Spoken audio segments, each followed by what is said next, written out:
Hello विद्यार्थियों। भारत में सामाजिक समस्याओं के कारण में आज हम उसी भाग को आगे बढ़ाते हुए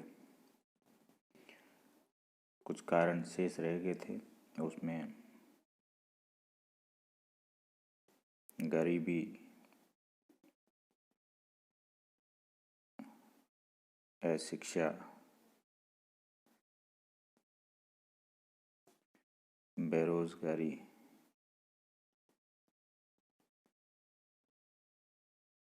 असमानता,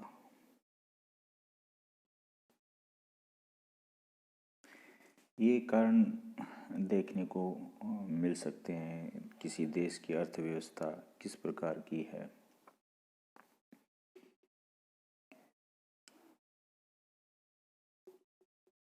वह भी इस बात के लिए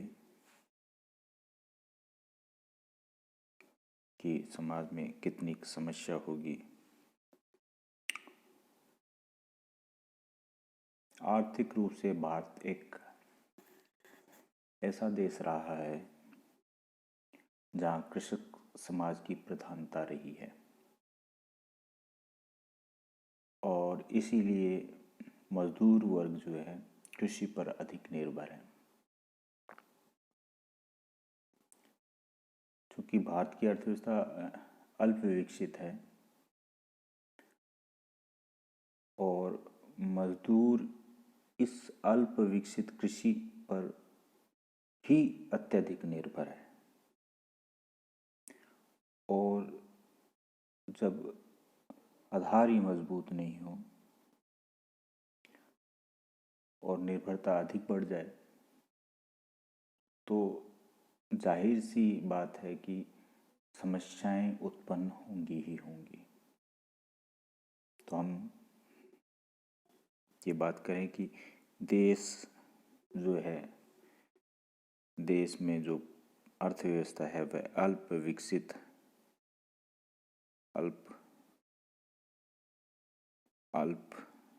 विकसित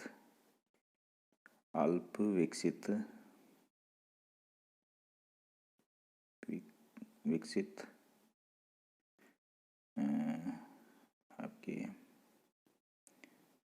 विकसित कृषि, अल्प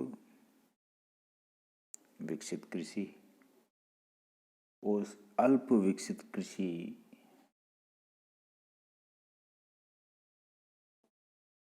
पर हमारे जो मजदूर वर्ग है वह निर्भर है। एक तरफ तो वो मजदूर है कम सैलरी वाला, और दूसरा अर्थव्यवस्था भी हमारी जो है अल्प विकसित है और कृषि वाली है। तो इससे क्या होगा, आय जो होगी कम होगी मजदूर वर्ग की, और जब आय कम होती है तो निश्चित रूप से सामाजिक समस्याएं गरीबी के कारण बढ़ती है। कुपोषण होता है, खराब स्वास्थ्य होता है, भिक्षावृत्ति होती है, ये सारे और अपराध भी हम देख सकते हैं कि इनके बढ़ जाते हैं। तो इस प्रकार से एक अर्थव्यवस्था जो है गरीबी को बढ़ाती है। वो किस प्रकार की अर्थव्यवस्था है तो वो गरीबी को बढ़ा सकती है। और दूसरा हम देखें कि समाज में संपत्ति का बंटवारा भी असमान हो। एक तरफ तो धनिक वर्ग हो जो जिनकी आय बढ़ती जा रही है, और दूसरा वर्ग है जिनकी आय, गरीब वर्ग है, उनकी आय कम, उनके संसाधन कम, आय कमाने के संसाधन कम। भारत के ग्रामीण और शहरी दोनों क्षेत्रों में व्याप्त गरीबी के बीच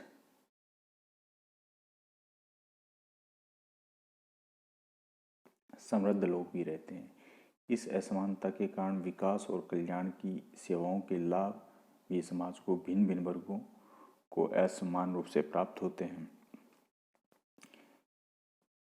समान अगर हो समाज तो समान रूप से लाभ भी प्राप्त हों, लेकिन ऐसा नहीं है। असमानता जितनी बढ़ती जा रही है तो उनको मिलने वाले लाभ भी अलग अलग प्रकार के हो जाते हैं।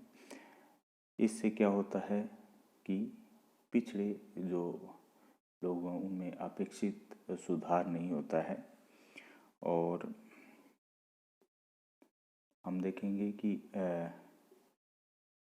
भारत के अंदर उच्च शिक्षा भी नियोजित नहीं है, तो उच्च शिक्षा में अनियोजित वृद्धि भी शिक्षित बेरोजगारी का कारण बनती है, शिक्षित बेरोजगारी की समस्या उत्पन्न करती है। एक तरफ भारत में निरक्षरता भी बहुत है, तो निरक्षरता का भी संबंध गरीबी से है। जितने लोग निरक्षर होंगे उतनी गरीबी में वृद्धि होगी। और उच्च शिक्षा भी हमारी प्लान नहीं है, अनियोजित है, उससे शिक्षित बेरोजगारी उत्पन्न होगी। शिक्षित बेरोजगारी उत्पन्न होती है तो निश्चित रूप से गरीबी बढ़ेगी। तो इस प्रकार से अर्थव्यवस्था, गरीबी, शिक्षा, इनका आपस में बहुत ही गहरा संबंध है। और इसी की वजह से जो है देश के अंदर अन्य सामाजिक समस्याएं उत्पन्न होती हैं। इस प्रकार आपका ये जो चैप्टर है वो अब समाप्त हुआ। भारत की सामाजिक समस्याओं